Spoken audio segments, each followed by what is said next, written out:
Hello, Trà Vinh xin chào các bạn. Hôm nay thì mình chia sẻ cái cách làm bánh cam nhân mặn nè, hay là bánh rán. Vừa ngon vừa dễ, và mình có pha thêm vào trong bột cho nên là cái lớp bột của mình nó xốp và nó giòn, không có bị cứng. Mà đặc biệt cái bí quyết giúp cho bột của mình nó không có bị nổ khi chiên nè, cũng không có bị phình to nữa. Ngoài thì giòn nè, bên trong thì xốp mềm mềm dẻo dẻo, ngon lắm. Bây giờ thì mời các bạn mình cùng vào bếp để thực hiện món bánh cam ngon này cho cả nhà thưởng thức nha.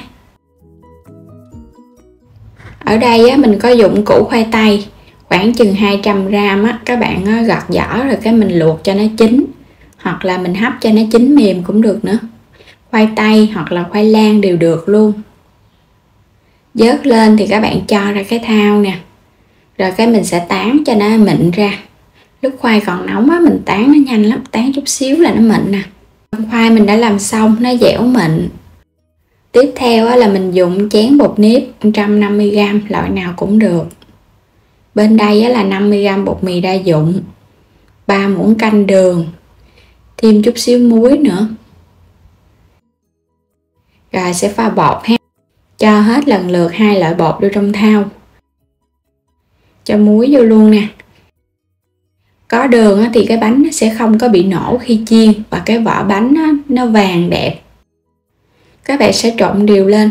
Trong lúc khoai tây của mình còn ấm nóng mình trộn vô thì bột nó sẽ không có bị chảy. Cái nước luộc khoai tây mình nấu lên cho nó nóng, rồi mình cho vào trong này khoảng 200ml. Các bạn cũng trộn đều lên. Thì cái lượng nước này có thể thay đổi ha, tùy theo cái khoai tây này các bạn vớt lên nó ướt hay là nó khô nữa. Cứ trộn đều. Rồi cái mình nhồi cho nó thật là mịn lại. Nếu có khô thì mình cho thêm chút nước nóng. Còn nếu mà nó lỡ hơi nhão thì các bạn cho thêm chút xíu bột mì nữa cũng được ha. Nhồi nó phải khô ráo vậy nè, nó không có quá nhão. Rồi đậy kính mình để đây chút xíu. Phần nhân thì mình có 150g thịt nạc. Mình dùng cái loại nạc dăm cho nó có mỡ nạc vậy nó mới ngon. Bên đây thì mình có chút xíu cà rốt ha. Củ sắn nè, không có cần phải dùng nhiều ít Nấm mèo mình ngâm nước cho nó nở mềm trước. Củ hành tây cho nó thơm phần nhân. Bên đây thì mình có một ít ngò rí và vài cái cọng hành lá nữa. Bây giờ sẽ xắt củ sắn ra, các bạn sẽ xắt cho nó lát mỏng mỏng ra. Xong rồi cái mình băm sợi lại. Mình sẽ xắt hạt lựu ha, cho nó nhuyễn đều vậy đó. Cà rốt mình cũng làm tương tự luôn, các bạn cũng xắt lát thật là mỏng. Tiếp theo là mình sẽ xắt sợi lại, rồi cái mình cũng băm hạt lựu giống y hệt như cái phần củ sắn luôn. Để cho phần nhân nó đều thì mình xào nó nhanh chín. Nấm mèo cũng làm tương tự, xắt sợi. Nấm mèo này thì cho vào nhân nó giòn giòn, ăn nó ngon.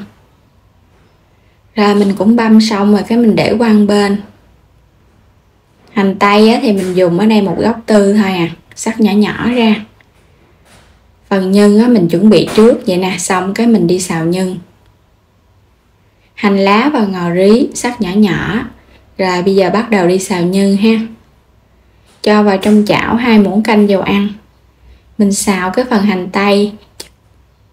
Xào cái phần hành tây cho nó dậy mùi thơm lên. Sau đó thì mình cho thịt vô.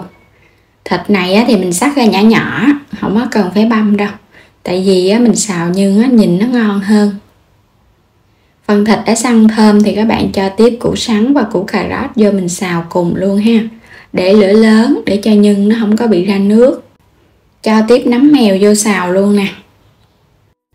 Xào sơ qua, rồi cái mình nêm gia vị vô.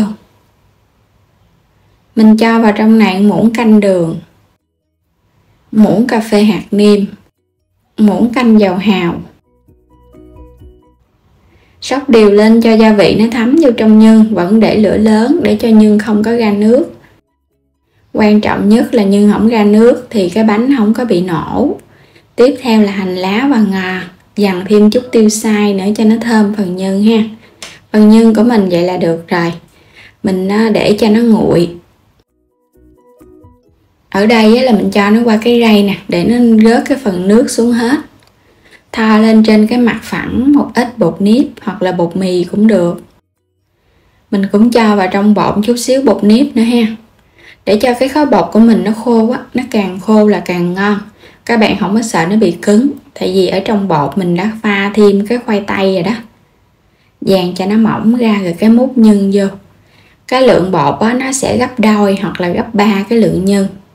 Mình sẽ túm đều nó lại, không có cho nó ló nhân ra bên ngoài nha.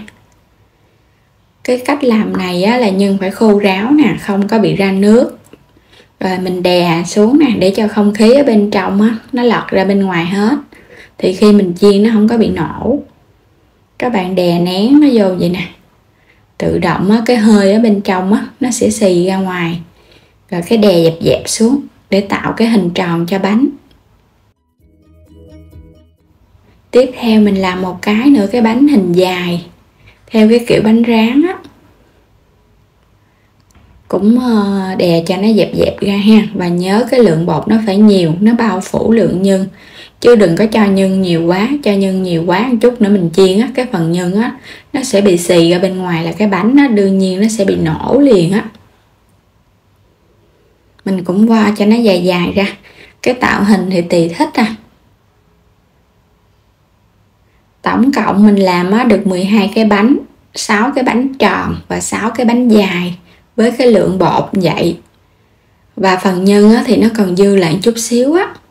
Rồi bây giờ đi chiên. Cho cái dầu vô trong chảo ha. Các bạn để lửa thấp thôi. Dầu của mình vừa nóng sôi tim thì mình sẽ thả bột vô. Đừng có cho nó sôi nhiều quá. Sôi nhiều quá một chút á, cái vỏ bên ngoài nó sẽ phình ra. Các bạn thả vô hết luôn ha. Lúc đầu á, thì mình nhớ ha, mình gắp cái bánh này lên nè, mình trở cái mặt nó hơi dính chút xíu, nhưng mà các bạn phải trở nó nhẹ nhẹ tay, không thôi là nó bị nổ á, nó nổ phình ra luôn á. Là lúc này bắt đầu nó nở rồi nè, các bạn vẫn trở đều tay nha, và để lửa thiệt là nhỏ luôn, mức thấp nhất luôn á. Nếu mà các bạn để lửa cao á, phần bột nếp nó sẽ bị nở. Giống như là mình làm bánh hấp vậy đó, hấp lửa cao á, là bột nếp nó bị nở. Mình cứ trở đều tay cho nó vàng lên nè. Mình trở bánh chút xíu thì bắt đầu mình thấy á, cái màu bánh nó hơi vàng nhẹ nhẹ nè. Để ở mức lửa thấp nhất để cho bánh của mình nó không có bị nổ và không có bị xì cái phần nhân. Vẫn trở đều tay vậy nè, mà nhớ trở nhẹ nhẹ nha, không thôi nó bị bể bánh á. Mình chiên thêm một chút nữa bắt đầu nó vàng lên. Lúc này á, các bạn sẽ gấp đũa vô, mình thấy cái vỏ bánh nó sẽ cứng lên thì mình tăng lửa ha, để cho nó vàng bánh. Còn cái vỏ bánh nó còn hơi mềm á, thì các bạn vẫn chiên lửa nhỏ nhỏ. Đó, nó cứng rồi nè, nó giòn rụm ở bên ngoài rồi đó. Thì lúc này á, mình để lửa thiệt là to nha, bánh của mình nó mới giòn, nó vàng đều và nó giòn nhanh nữa. Nhìn hấp dẫn rồi đó, không có bị nổ. Cái lớp vỏ ở bên ngoài á, nó sẽ hơi nứt nứt nhẹ nhẹ nhưng mà không có nổ. Rồi bánh vậy là được rồi nè, mình thấy nó vàng đều rồi nè, nhìn ngon quá ha. Nó hơi nứt nhẹ cái vỏ bánh, cái vỏ bột á, nhưng mà nó không có nổ. Cái nào cũng vậy luôn, các bạn cứ chiên á, theo cái kiểu của mình đi, bảo đảm luôn á, là thành công. Nhất định là phải để lửa thiệt là nhỏ ha. Rồi bây giờ sẽ vớt lên để cho nó ráo dầu. Xong rồi bánh đã làm xong thì mình cho nó ráo dầu, nó mới giòn lâu. Vậy là mình đã hoàn thành xong rồi đó, cái món bánh cam nhân mặn hay là bánh rán nhân thịt. Kiểu nào cũng đúng cái tên gọi của nó luôn. Bánh này thì các bạn có thể ăn không vậy nè, hoặc là muốn ngon hơn thì mình kèm thêm rau cải rồi cái mình chấm với nước mắm. Đó, cái vỏ bột ở bên ngoài rất là giòn luôn á, giòn ngon nè, và nó có cái độ dẻo ở bên trong á. Cái nào cũng giòn hết trơn. Đây là cái bánh dài nè. Các bạn chiên nó càng vàng nhiều á, là cái vỏ bột càng giòn ngon á. Phần nhân á thì và phần bột nó cũng đều nhau nữa. Ăn không vậy ngon lắm. Mình nêm vào trong nhân rất là vừa miệng luôn á, nó ngọt ngọt mặn mặn. Cái lớp bột các bạn cho đường vô á, nó cũng đậm đà, và khi mình chiên lên á, cái màu bánh nó cũng đẹp nữa. Rất là dễ ha, chỉ vài cái bước đơn giản là mình đã có bánh ngon thưởng thức rồi. Đến đây á, thì mình chúc các bạn ngon miệng nha. Đừng quên đăng ký kênh ủng hộ Alo Trà Vinh. Xin chào và hẹn gặp lại các bạn ở những video tiếp theo.